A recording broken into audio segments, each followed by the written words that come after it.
একটা ভয়ঙ্কর হাদিস বলেছেন, এই হাদিসটা যতবার পড়ি থরথর করে আত্মাটা কাঁপে। কিয়ামতের দিন আল্লাহ তাআলা অনেক শহীদকে বলবেন, তুমি জাহান্নামে যাও। সে বলবে, আল্লাহ আমি জাহান্নামে যাবো, আমি তো রক্ত দিয়েছি তোমার জন্য, লিইলাহি কালিমাতিল্লাহ, আমার দেহের তাজা রক্ত দিয়ে আমি শহীদ হয়েছি, জানাজা ছাড়া আমার দাফন হয়েছে, আমি তো জান্নাতে যাব। আল্লাহ বলবে, না, তুমি শহীদ হয়েছ এই কারণে যে লোকজন তোমাকে বীর বলবে, বীর, বাহাদুর। তো দুনিয়াতে তো তোমার বাহাদুর বলছে, তো তোমারে বিশাল যোদ্ধা ছিল, বাহাদুর ছিল, এই খেতাব তো তুমি পেয়েছো, আমার কাছে কিচ্ছু নেই, জাহান্নামে যাও, go to the hell fire. অনেক দানশীলকে আল্লাহ বলবে, জাহান্নামে যাও। সে বলবে, আল্লাহ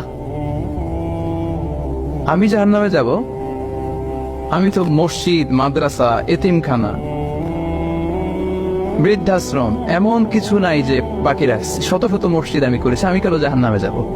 আল্লাহ বলবে, না, তুমি দান করেছিলে এই জন্য যে লোকজন তোমার দানশীল বলবে, দানবীর বলবে, আদেম তাই বলবে, ওটা তো তোমাকে বলা হয়েছে, জাহান্নামে যাও, আমার কাছে কি চাও, go to the hell fire.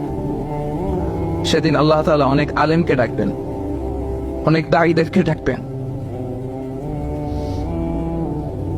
অনেক দুআত ইলাল্লাহদের তিনি ডাকবেন। Because of Allah, you never know. But then, we know. And then, we will know. সেদিন অনেক দুআত ইলাল্লাহদেরকে ডেকে আল্লাহ বলবেন যে তুমিও জাহান্নামে যাবে। সে বলবে, আল্লাহ কেন? আমি মানুষকে কোরআন শিখিয়েছি, আমি মানুষকে হাদিস শিখিয়েছি, আমার কথা শুনে অনেক নামাজ পড়েছে, আমার কথা শুনে অনেকের দাঁড়িয়ে রেখেছে, আগে সুদ খেত, আমার কথা শুনে সুদ বন্ধ করেছে, আমার কথা শুনে তো আল্লাহ এরা নামাজি হয়ে গিয়েছে। দ্য এন্টায়ার সোসাইটি সুদ বন্ধ করেছে, নামাজ ধরেছে, তারা ফরজ যাকাত দিত, আল্লাহ আমি কেন জাহান্নামে যাব? আল্লাহ বলবেন, তুমি এই দাওয়াতি কাজ করেছো, লোকজন তোমাকে বড় আলেম বলবে, লোকজন তোমাকে বড় সেলিব্রিটি বলবে, লোকজন তোমার নামে তাকবীর দিবে, তোমাকে বড় আলেম বলবে, বড় দাঈ বলবে। এটা তো বলা হতো তোমাকে দুনিয়াতে, আল্লামা বলে ডাকা হতো তোমাকে, বাহারুল উলুম বলা হতো তোমাকে, জ্ঞানের সাগর, অনেক বড় দাঈ, অনেক বড় সেলিব্রিটি তোমাকে বলা হতো এই দুনিয়াতে। তো যা চেয়েছো তা তো পেয়েছো, আমার কাছে কি চাও? আমার কাছে তোমার জন্য কিছু নাই, go to the hell fire, তুমি জাহান্নামে যাও। আল্লাহ এরকম আলেম হওয়া থেকে আমাদেরকে তুমি বাঁচাও। আল্লাহ লোক দেখানো মানসিকতা, এই শখ থেকে আল্লাহ তুমি আমাদেরকে হেফাজত করো। তাহলে 4 নম্বর যে রোগ আমরা চিনে ফেলছি না, এটার নাম কি? রিয়া। নামাজ পড়তেছি, মানুষ সবার বড় মুসল্লি বলে, হজ করে আসছি যেন আমার নামের আগে আলহাজ লাগায়,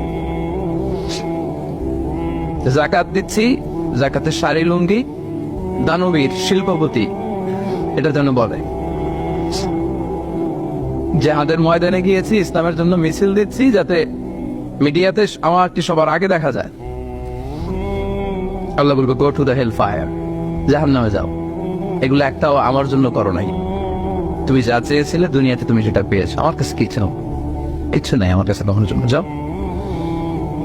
রিয়া মানে লোক দেখানো মানসিকতা, শো অফ মেন্টালিটি, এটা নাই কারণ।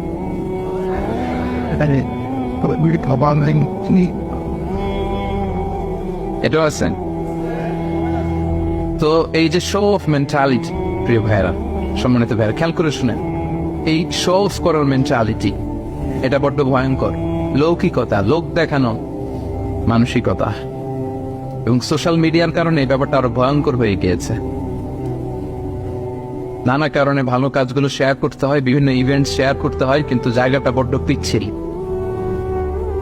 যদি আল্লাহকে দেখাতে না চেয়ে মানুষকে দেখাতে চাওয়া হয়, ওইটা আল্লাহ কবুল করে না, এটা ভয়ঙ্কর।